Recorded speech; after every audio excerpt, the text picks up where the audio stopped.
Hello, Hannah the Suburban Witch here, and today I am unboxing the Trick or Treat Tarot.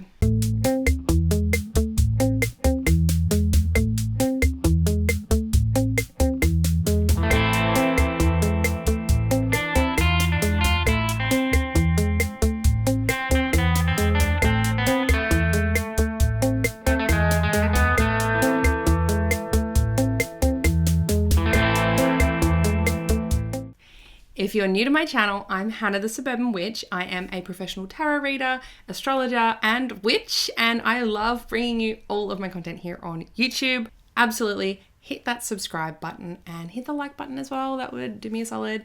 I am bringing you tarot deck unboxings all the time and all sorts of other videos and educational content. There is so much here that you can just go and binge and explore and learn with me. But if you want to work with me one-on-one, definitely book in a guidance call and I can pull your cards, I can look at your chart, we can chat, I can help you through any blocks that you're having with your psychic development, your tarot reading, whatever it is, I got your back. Let's have a look at this tarot deck. Now this deck has been created by Barbara Moore and was illustrated by Jonathan Hunt, and I'm really excited to see what it's like. It looks super fun and super kooky, but I've never seen what it looks like inside, so let's open it up. There has got to be a better way than plastic wrap. I don't know what it is, but right? Surely. It says on the back that is based on the Rider-Waite Tarot. I would change that to the Rider-Waite Smith Tarot, because remember, Pamela Coleman Smith did all of the images and she did a marvelous job, and she does not get anywhere near as much recognition as she deserves. So I think that needs to be updated. From what I can tell, it's a way to bring the spookiness of Halloween into your everyday life. And for all of you guys out there in the Northern Hemisphere, over in the States, wherever you are, that are like, why are you promoting this now? It's because right now it is Samhain, or what Halloween is usually celebrated on, Samhain here in the Southern Hemisphere in Australia. So hell yeah, let's get into the spooky vibes. Okay guys, I am trying a new camera setup here and it's a little bit glary with the ring light, so I apologize. And I don't know how it's going to work because it doesn't feel so very stable, but we're just going to go with it. Alright, so let's open her up.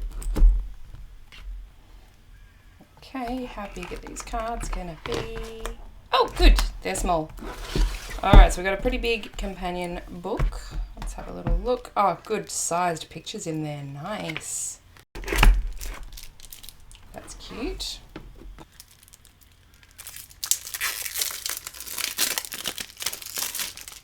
Alright, let's start with the back. It's cool, it's kooky, it's very New Orleans. Mardi Gras is the vibe I'm getting, which, cool, reversible, always great. I personally probably would have liked something a little bit darker, but that's fine, it's fun. Alright, so they are borderless cards, which I don't mind, but I preference borders, just personal opinion, like it doesn't change anything on the cards. And let's just have a little flip through. Okay, so the Fool, I like that. I like that they've kept the symbolism. The Magician, yeah, that totally tracks. The High Priestess, still getting the pomegranates in there. The Veil, yeah, and she's in between the two. I like it. I like the way they've used the rich symbolism, like immediately just 3 cards in, rich symbolism of the Rider-Waite Smith deck, but they've redone it. They've recreated it, made it fun and modernized. The Empress, okay, cool. The Emperor.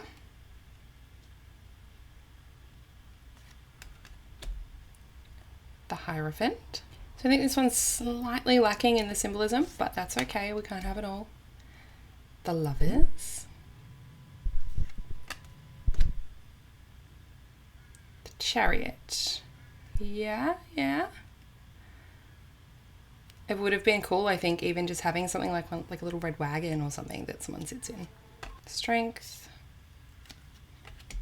The Hermit. Going back, I like that the fact that you can have costumes because it's like Halloween trick-or-treat type of vibes. We can then draw on things like story symbolism. So Beauty and the Beast, right? This sort of vibe can come through. It makes it a very versatile deck. The Hermit. See, I would have probably done something like a sign on the door that says like no trick-or-treaters, or, you know, that sort of a thing. Wheel of Fortune, very Matrix vibes, fun. Justice. The Hanged Man. Death. Oh, we're getting lighter. Like we're getting end of the day. I like this. New day rising. Temperance. The Devil. I always love when they make the Devil a woman. The Tower. The Star. Yep, the Moon. I say that, however, if we're dressing up in costumes, I don't know if this should be a costume. This is a person, this is a culture. This culture is not costume. That would be one criticism there. The Sun. Judgment, I like that. Yeah, that one's fun. The World, very much the Fool vibes. But I guess it's the Fool's journey, right? Coming all the way home. So that's the majors. Now we go through the minors.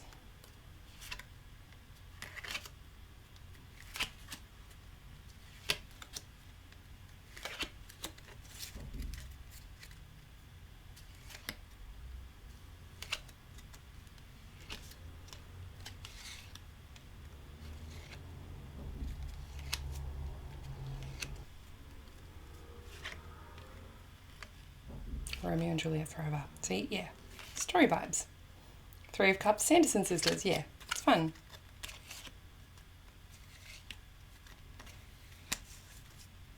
Pick your poison.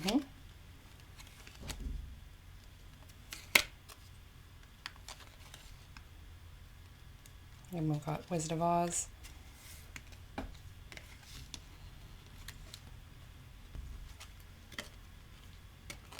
I think that's a really interesting card. Like, it's really bold.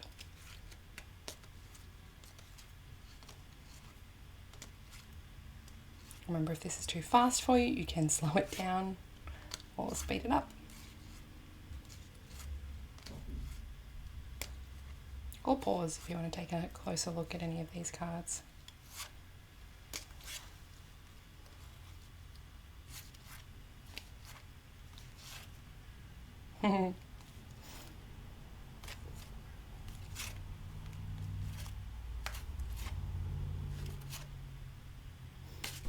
Now for the shuffle test. They shuffle well. They're smooth.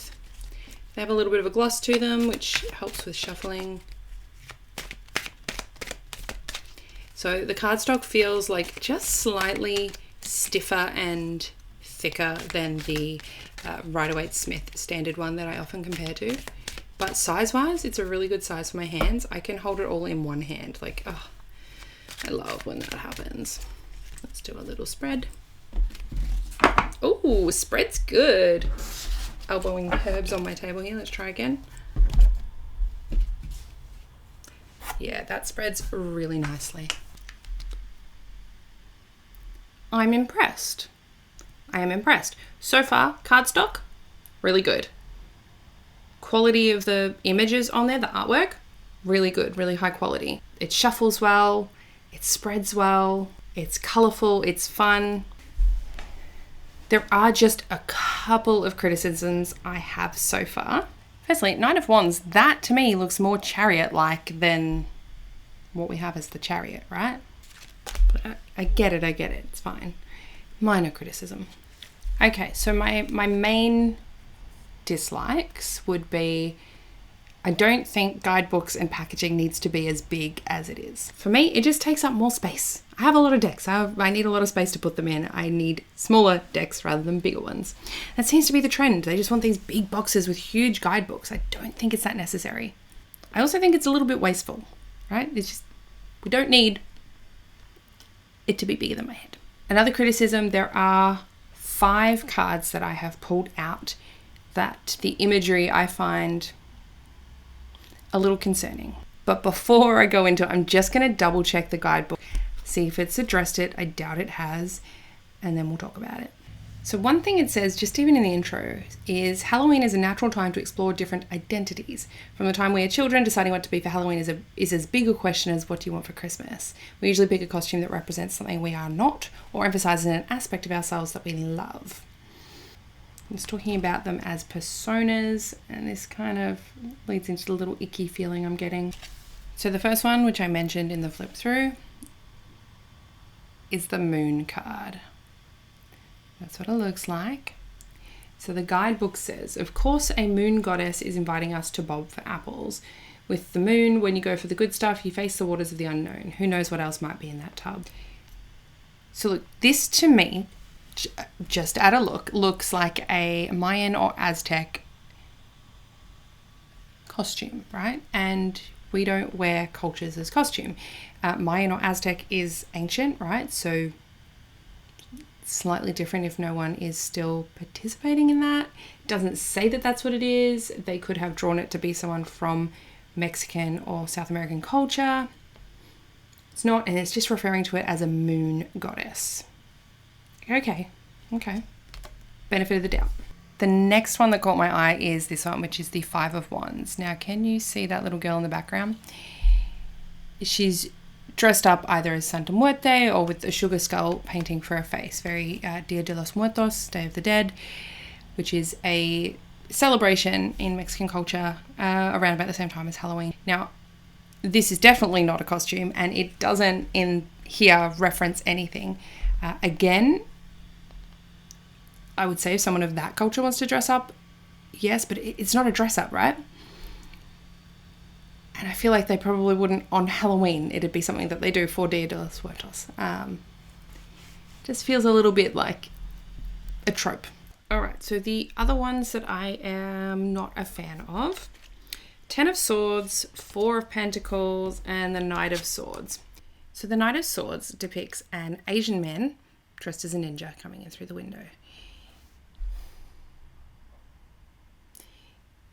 If there were other Asian characters depicted throughout the deck, it would be less weird.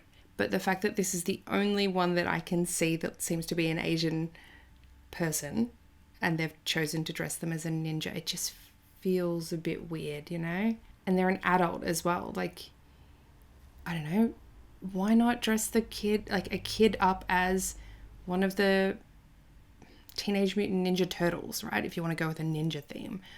That is a costume. This doesn't feel like a costume. And the next two are very similar. 10 of Swords and 4 of Pentacles. So 10 of Swords is this one here.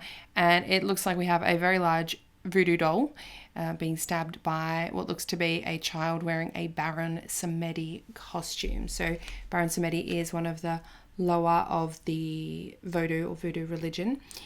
Again, cultures, race, religion, even to an extent deity. So even when they're saying a goddess deity here, fine in a normal oracle deck, but in an oracle deck that is Halloween themed and these are depicted as costumes that someone could wear on Halloween, it doesn't sit right. And the next one is 4 of Pentacles. Sorry, I had 10 of Swords and 4 of Pentacles. Again, looks to be Baron Samedi. So Baron Samedi has a top hat, generally has his face either painted as a skull or shows up as a skull or wears dark glasses. There's a few different ways he's shown, usually has coattails as well. Cigar, very common depiction as a voodoo witch doctor. And I looked in the guidebook, it doesn't give, it would be better if there was at least like, this is, and some history around the costume or the idea behind the card, but there's not. They're just kind of like, I'll read a little bit. So the 10 of Swords one with the voodoo doll, right? Voodoo doll, child Baron Samedi. So it says, here's a game you don't see every day or even every Halloween. Although it looks fun and satisfying, hopefully that larger than life doll doesn't represent a real person though. Life will be hard for them and the karmic kickback on the players may be equally bad. Keep it clean and don't dabble in dark magic, my friends. Ha! So what it has done has immediately correlated dark magic with voodoo, which is not the case. And I was liking this deck.